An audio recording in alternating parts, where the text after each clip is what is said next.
오늘 이슈 다뤄보겠습니다. 최혜병 사건 관련해서 지금 통화 녹취록들이 지금 나오고 있죠. 발견됐대. 자료들이 나오고 있는데요. 일단 윤석열이 검찰 시절에 쓰던 개인 핸드폰으로 전화를 4차례 했다는 사실이 드러났고요. 그 이외에도 지금 수많은 전화 통화가 지금 얼마나 급박하게 이루어졌는지 다 공개가 됐습니다. 몇 개만 정리를 일단 하고 윤석열이 전화한 것만 정리를 할게요. 작년 8월 2일이죠. 낮 12시 7분에 이종석과 4분 정도 통화를 해요. 이때가 해병대 수사단원들이 임성근 해병대 1사단장 등 혐의자를 8명으로 적시한 사건 자료를 경북경찰청에 이첩하던 중이었고요. 그 중에 전화를 한 거죠. 그 다음에 12시 28분에 이종섭이 김계한한테 텔레그램으로 경찰로 이첩 여부 확인됐냐라고 물었고 3분 뒤에 이첩됐습니다. 그래서 요걸 막아야 된다라는 이후 전화들이 이어진 것 같아요. 12시 43분에 13분 동안 통화를 했고 12시 57분에는 52초 정도 통화를 했습니다. 그 다음 이 사이에 12시 45분이죠. 요 사이에 김계한 사령관이 박정훈 대령을 집무실로 불러서 지금부터 넌 보직해임이다. 많이 힘들 거다. 라고 이미 얘기를 했다는 겁니다. 그럼 이전에 누군가가 박정훈 보직해임 시켜라 라는 명령이 있었다는 거잖아요. 근데 그 사이에 전화통화를 했다는 거예요. 이종섭이 누구랑. 이 모든 통화가 다 끝난 후에 저녁에 국방부에서 다시 수사 기록을 경찰에서 가져오죠. 네. 여기까지가 지금 윤석열이 전화한 날의 일입니다. 그 이후 상황들은 더 구체적인 이제 세부 부분들을 좀 추가를 해주시면 좋을 것 같고요. 제가 봤을 때는 뭐 이거는 확실한 거죠. 지금 누구죠? 이종섭의 주장은 최혜병 사건과 관련된 통화를 한 게 아니다라고 주장하고 있잖아요. 근데 이 시기에 너무나 급박하게 이 사건의 관련자들이 전화와 문자와 텔레그램과 카톡을 이렇게 많이 했는데 문자를 보내고 저 형광펜을 좀 보세요. 이게 지금 7월 31일 부터 해가지고 쭉 8월 8일까지 네. 약 10여일이 안 되는 시간 동안 이종섭에게 집중되었던 통화 내역 아닙니까? 이종섭 좀 힘들었겠는데요? 윤석열만 4건에 달하고 한덕수 총리, 이상민 행안부 장관, 임종득 국가안보실 2차장, 김태효 국가안보실 1차장, 대통령 경호처장, 성일종, 최상병 외압 국면에서 최소 40차례 연락이 갔다는 거 아니겠습니까? 그리고 특히 집중되어 있는 시기가 8월 2일부터 이 8월 8일 그 사이 네. 네, 윤석열의 전화가 이제 있은 직후에 집중적으로 정부와 여당의 관계자들이 이제 이종섭에게 연락을 했다는 거죠. 그래서 이것을 보면은 범정부적으로 이 수사 외압을 진행한 게 아니냐. 그러니까 윤석열의 지시가 떨어져서 정부 전체가 은폐를 위해서 이제 달려든 것이 아닌가. 이렇게 네. 추측이 가능해 보입니다. 갑자기 껴져 있는 이상민 행안부 장관은 잼버리 때문에 통화한 것 같거든요. 저 시기가 잼버리 사태였어요. 네. 그리고 저게 윤석열이 휴가 갔던 기간이잖아요. 그 기간에 이제 통화를 한 것 같고. 그런데 아까 얘기한 것처럼 국가안보실장, 국무총리도 뭐 잼버리 사건일 수는 있습니다. 근데 국방부와 관련된 통화들을 할 이유가 이 당시에 유일한 사건이 이거였다는 겁니다. 그런데 그 내용은 한마디도 없이 이종섭이랑 윤석열 왜 통화를 합니까? 제가 다른 보도들 보니까 예전에 이제 문재인 정부 시절에 대통령이랑 장관이 개인 폰으로 전화하는 사례들이 흔한 사례냐라고 물어보니까 한 번도 통화를 해본 적이 없다는 거예요. 근데 그게 당연하죠. 보통은 전화 통화는 비서실장들이 합니다. 네. 그 밑에 이제 그 담당 부서 사람들한테 지침을 내리고 그 사람들이 통화하지 않습니까? 대통령이 직접 움직이는 경우가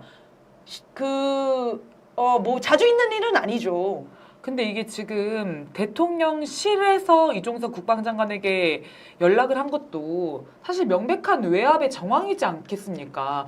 왜냐하면 그 전에 본인이 결제했던 서류를 하루 만에 뒤집어 엎고 이 관련한 수사단장을 해임하고 사건이 이상한 방향으로 은폐해 가는데 일조를 한 거잖아요. 그럼 대통령실의 과의 통화 내용만으로도 충분히 수사 외압이 의심되는데 대통령이 직접 통화를 했다. 정부 여당의 관계자들이 집중적으로 통화를 했다는 것은 정황상 수사와 이 조사가 필요한 상황인 겁니다. 그래. 이게 뭐 개인 폰을 써서 다른 이야기를 할 수도 있지 않냐 뭐 이런 문제랑은 본질적으로 다른 사안이라고 생각을 하고요. 그리고 저는 이상민 행안부 장관 역시 잼버리 사안일 수도 있으나 특정할 수는 없다. 또 이상민이 윤석열의 남자 아닙니까?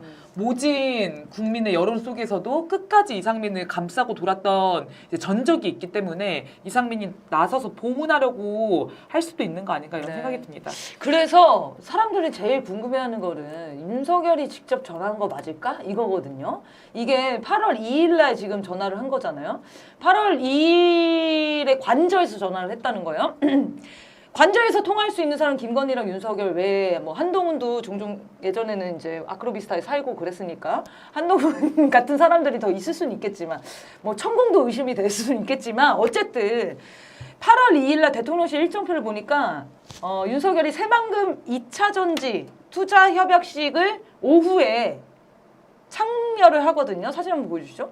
이게 전북에서 진행을 했어요. 근데 시간을 보니까 하여튼 오후니까 3시 이후 정도인 것 같아요. 그 다음에 저녁에는 잼버리 개영식이 있어서 윤석열이랑 김건희가 둘이 같이 참여하는 그 행사가 있지 않았습니까? 근데 여기 보면은 윤석열 혼자 참가를 했죠. 그리고 현장에 김건희가 나타났다는 보도는 없어요. 그러면 이게 한 3시부터 시작했다고 쳐도 이 전화는 12시 43분, 12시 57분까지 통화를 했거든요. 그럼 1시에 헬기를 탔다라고 치고 전북으로 넘어간 걸 수도 있겠지만 이동 시간을 계산을 해보면 약간 말이 안 되잖아요. 그럼 관저에 그 당시에 윤석열이 있었던 게 확실한가? 혹은 김건희가 그 관저에 있었던 건 아닐까? 이런 의심이 드는 와중에 예전에 2023년 7월에 뉴탐사가 보도한 자료가 지금 공개가 됐더라고요. 한번 이미지가 나오고 있는데 예전에 어떤 사람이 윤석열이 당선된 후에 윤석열 직통전화, 지금 논란이 되고 있는 이 개인폰입니다. 그 개인폰으로 전화를 했는데 저 윤석열 당선이 옛날 직통번호로 저하고 통화를 한 적이 있어서 축하 전화 드렸어요. 받으시는 분은 누구시죠? 비서관이세요? 했더니 김건희가 저 김건희예요. 이렇게 했다는 거예요. 이 전화를 김건희도 이용을 하고 있었다는 거죠. 근데 이 얘기가 한두 번 나온 얘기가 아니더라고요. 윤석열이 원래는 이제 대통령이 당선이 되면은 공용폰을 써야 된대요. 개인폰을 쓰면 안 되고. 왜냐하면 이제 그런 거기 좀 비리나 이런 것들이 생길 수 있으니까 공용폰으로 기록을 하려고 공용폰을 쓰는데 윤석열이 계속 개인 휴대폰을 썼다. 이건 경호규정 위반이다라는 얘기가 종종 있었고 윤석열을 알고 지내던 인사들이 밤에 윤석열한테 요 번호로 전화를 받았다는 일들, 그래서 자기가 윤석열이라고 저장했던 그 번호로 발신자가 뜨는 그런 일들이 굉장히 왕왕 있어서 문제가 있었다는 거예요. 당선 초기에. 근데 지금 보면 김건희랑 윤석열이 둘 다 이 폰을 사용하고 있다는 게 지금 드러난 거죠. 이 사안이랑 현재 사안으로. 그러면 진짜로 이 전화는 윤석열이 한 게 맞냐? 윤석열이 이종섭한테 한 게 맞냐? 그 외에도 지금 의혹들이 막 계속 밝혀지고 있는 거 아닙니까? 네, 김건희의 차명폰일 가능성도 있겠네요. 근데 그런 생각은 들어요. 김건희가 직접 통화하지 않았다고 할지라도 김건희가 통화한 거나 마찬가지. 그렇죠. 윤석열이 그렇죠, 김건희 그렇죠. 아바타 합격이긴 하니까 뭐 김건희가 실제 말을 한 걸 윤석열 통해서 이제 전달했을 수도 있는 거고. 근데 이제 굉장히 심각한 사안일 수 있는 거죠. 왜냐하면 김건희는 아무런 권한이 없는 사람이잖아요. 군 통수권자도 아니고 행정 수반도 아닌 자가 이 대통령의 핸드폰을 사용해서 국방장관에게 사건을 하라고 지시한 당사자이다? 굉장히 심각한 국정농단인 완전히 거죠. 국정농단이죠. 네. 뭐 새로운 의혹들이 좀 몇 개 더 있죠. 네. 연구하신 게 있으면 좀 발표 좀 해주시죠. 새로운 의혹이요. 김종대 네. 김종대 전 의원이 원래 국방통이다 보니까 이전부터 여러 가지 의혹들을 제기를 해왔었는데요. 원래 이제 임성근 사단장이 센 줄을 잡은 걸로 보인다, 로비를 하고 있는 이런 식으로 언급을 하던 게 조금씩 더 구체적으로 나오고 있습니다. 2024년 3월에는 뭐 보이지 않는 손이 있다, 이 정도로만 말하겠다라고 했던 게 같은 사람인지는 모르겠지만은 1980년대 해병대 입교를 했고 400대 기수에 해병대고 80년대 말에 해병대 부대에서 임성근을 지휘관으로 만나가지고 제대하고 사업을 하고 있는 사람이 있다. 이 사람이 평생 임성근을 사성장군 만들 거라고 노래를 부르면서 최근에도 임성근 사단장과 골프를 치는 사이라고 하고 있고요. 이 사람은 감옥 갔다가 7월에 병보석으로 석방을 했다고 하네요. 이 사람이 이제 대통령을 움직일 만한 사람에게 로비를 하고 있다. 이 정도 언급까지는 유튜브에서 한 걸로 대통령 보입니다. 움직일 만한 사람은 김건희인데. 네, 김건희, 천공 두 사람으로 이제 압축이 되죠. 아, 그렇죠. 네, 그래서 지금 로비를 넣어서 임상원이 너무 훌륭한 사람인데 어떻게 사단장이 책임지게 하냐. 그럼 임상원은 무죄다. 이 얘기를 누군가가 대통령한테 넣었고 그 대통령이 아니 어떻게 사단장까지 책임지게 할 수가 있어? 라는 외압을 넣었다. 여기까지가 지금 연결이 되는 거죠. 네. 이것도 밝혀져야 되는 사실 같고요. 또 밝혀져야 되는 사실이 하나 더 있습니다. 지금 공수처가 저희가 아까 말했던 그 통화 내역을 이미 작년 연말에 파악을 한 것으로 알려졌습니다.